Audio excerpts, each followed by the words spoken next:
तो इताची उचिहा का नाम सुन के ही नारुतो एनिमे के 90% फैंस के अंदर कीड़ा उछलने लगता है। हाँ, तुम्हारी ही बात कर रहा हूँ। खैर, इताची नारुतो सीरीज का वो प्रोडिजी है जिसने उचिहा जैसे क्लैन को एक रात में ही सफाचट कर दिया था। ये वो जीनियस है जिसने खुद को खुद ही ट्रेन किया। एंड वहीं उचिहा क्लैन का एक और लेजेंड भी है जिसने पूरे शिनोबी वर्ल्ड को अकेले पेल दिया। तो जी हाँ, मैं बात कर रहा हूँ हमारे घोस्ट ऑफ द उचिहा यानी कि उचिहा मादारा की। तो क्या होगा अगर हमारा मादारा उचिहा इताची उचिहा को ट्रेन करे एंड उसे एक नकली विलन से एक डेडली विलन में कन्वर्ट कर दे। Basically what if Madara trained Itachi, मतलब क्या इताची नारुतो एनिमे का एक गॉड कैरेक्टर बन जाएगा और इस चीज का हमारी ओरिजिनल स्टोरी पर क्या इम्पैक्ट पड़ेगा वही आज की वीडियो में जानने वाले हैं। तो what's up Clusto army, Clusto is here and let's get started.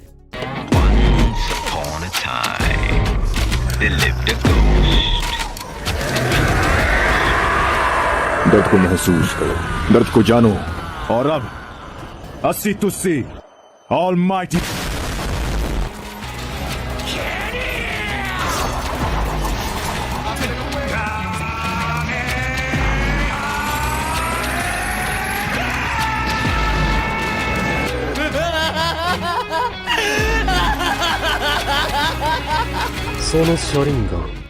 तो मादरा इताची को ट्रेन करे, उसके लिए इताची एंड मादरा की मीटिंग करानी होगी। एंड जहाँ तक मुझे याद है सीरीज के अंदर मादरा और इताची की मुलाकात कभी भी नहीं हुई है और इसलिए हम लोग अपनी एक अलग टाइमलाइन बनाने वाले हैं। तो मादरा को इताची से मिलाने के लिए मादरा का इताची में इंटरेस्ट भी होना चाहिए। तो मादरा का इंटरेस्ट इताची के ऊपर लाने के लिए हमें ओबिटो को पत्थर के नीचे ही खत्म करना होगा। तो इसलिए मान लो हमारी इस स्टोरी में ओबिटो मर जाता है। अरे मान लो भाई, बेचारा ओबिटो, मुझे भी दुख होता है यार। तो हमारी इस टाइमलाइन के अकॉर्डिंग मादरा ओबिटो को नहीं मिल पाएगा, लेकिन जैसा कि मादरा का प्लान था तो उसे अभी कोई ना कोई तो चाहिए जो कि उसे फ्यूचर में रीइंकार्नेट करे, जिसके बाद वो अपने शिकार को ढूंढने में लग जाएगा। और जब मादरा को पता चलेगा कि उचिहा क्लैन के अंदर उचिहा क्लैन का लीडर का एक ऐसा जीनियस बेटा है जिसने बचपन में ही बहुत सारी चीजों को मास्टरी कर लिया है, और यहाँ पर मादरा का इंटरेस्ट इताची में जाग जाएगा। अपनी अश्लीलता को साइड में रखो और चैनल को सब्सक्राइब करो क्योंकि इस चैनल पर तुम्हें ऐसी ही क्रेजी वीडियोस मिलती रहेंगी। एंड हाँ, वीडियो का लाइक एम तो मैंने तुम्हें बताया ही नहीं, तो इस वीडियो का लाइक एम है 1K लाइक। आई होप तुम लोग कंप्लीट करवा दोगे। तो वीडियो में आगे बढ़ते हैं। अब मादरा को इताची चाहिए जिसके लिए वो 9 टेल्स की मदद से कोनहा के ऊपर अटैक करेगा एंड सारा ब्लेम उचिहा के ऊपर लगवा लेगा, जिसके बाद कोनहा और उचिहा के बीच में टेंशंस बढ़ेंगे। एंड जैसे ओरिजिनल स्टोरी में शिसुई की डेथ होती है वैसे ही हमारी इस टाइमलाइन में भी शिसुई की डेथ होगी एंड उसके बाद इताची को मैनिपुलेट करना आसान हो जाएगा। हाँ, वो बात अलग है कि इताची को मैनिपुलेट करना बहुत ज्यादा मुश्किल होगा, लेकिन हमारा मादरा कर ही लेगा। जिसके बाद मादरा इताची को ट्रेन करेगा जहाँ पर वो उसे टॉप नॉच जुत्सु जैसे कि फॉरबिडन जुत्सु सिखाएगा। एंड इस बार इताची को कोई इलनेस भी नहीं होने वाली क्योंकि यार वो मादरा के अंडर है एंड मादरा के पास बहुत सारे वेज हैं उसे बचाने के लिए, जैसे कि हाशिरामा सेल्स। एंड इसीलिए फिर मादरा इताची की बॉडी में हाशिरामा सेल्स को डालेगा ताकि इताची की जान बच जाए। और मादरा इताची को सास्के की शारिंगान लेने के लिए भी मैनिपुलेट कर सकता है। एंड इस पॉइंट पर इताची अपनी इटर्नल मांगे की शारिंगान को अनलॉक करके अपने परफेक्ट सुसानो को भी फुल्ली कंट्रोल कर पाएगा क्योंकि यार उसकी बॉडी में हाशिरामा सेल्स है एंड चक्र की कमी भी उससे नहीं होने वाली है। एंड सिर्फ इतना ही नहीं, क्या पता मादरा अपनी रिनेगान भी इताची को ही दे दे या फिर सीरीज की तरह वो नागोटो को ही दे दे, बट इन दी एंड वो इताची के पास ही आने वाली है। खैर, इस बार अकात्सुकी का लीडर होगा Itachi and now Itachi is goated क्योंकि उसके पास सीरीज का सबसे तगड़ा दो जुत्सु रिनेगान है, इटर्नल मांगे की शारिंगान है एंड एक परफेक्ट सुसानो है। एंड सुसानो क्या होता है ये तो शायद तुम सब लोगों को पता ही है। और सबसे जरूरी बात, इताची के अंदर अब सीरीज की तरह कोई भी इलनेस नहीं है, वो एकदम परफेक्टली ठीक है। इतना कुछ होने के बाद अब जब 4th ग्रेट निंजा वॉर होगी एंड सामने मादरा एंड इताची होंगे तो तुम खुद ही सोच लो कि कितनी बड़ी तबाही होने वाली है। एक तगड़े ही वाला बवाल मचने वाला है। मतलब सामने दो लेजेंड्स हैं विद देयर परफेक्ट सुसानो और इस पॉइंट पर हमारा इताची सीरीज का स्ट्रॉन्गेस्ट कैरेक्टर होगा। इवन वो मादरा तक को भी सरपास कर देगा and 4th great Ninja war एक वन साइडेड तबाही होगी अगर नारुतो अपना टोकनो जुत्सु इताची पर ना चलाए। और अगर नारुतो अपना टोकनो जुत्सु इताची के ऊपर सक्सेसफुली यूज कर दे तो ये स्टोरी भी सीरीज की तरह हो जाएगी। जैसे सीरीज में ओबिटो बाद में निंजा अलायंस की तरफ हो गया था तो इताची भी ऐसे ही निंजा अलायंस की तरफ हो जाएगा। जिसके बाद मादरा 10 टेल्स की पावर्स को अनलॉक करके जैसे तैसे इन्फिनिट सुकियोमी को एक्टिवेट कर लेगा एंड उसके बाद कागुया आएगी एंड कागुया को खत्म करने के लिए इताची खुद को सेक्रीफाइस कर देगा एंड ये स्टोरी यहीं पर खत्म होती है। इसके अलावा भी अगर कुछ हो सकता है तो तुम अपना जवाब कमेंट्स में बताना, मैं जरूर उसे पढ़ूंगा एंड जिसका जवाब मुझे ठीक लगेगा मैं उसे पिन भी करूंगा। तो आज की इस वाली वीडियो में इतना ही। होप तुम लोगों को ये वीडियो पसंद आई होगी तो अपने दोस्तों के साथ भेजना, एक लाइक जरूर कर देना करना। ऐसी और वीडियोस देखने के लिए चैनल को सब्सक्राइब कर दो। एंड क्या होगा अगर ककाशी के पास रिनेगान हो, वो तुम यहाँ पर क्लिक करके देख सकते हो। मैं मिलता हूँ तुमको नेक्स्ट वीडियो में ये वाली वीडियो देखने के लिए। आरिगातो।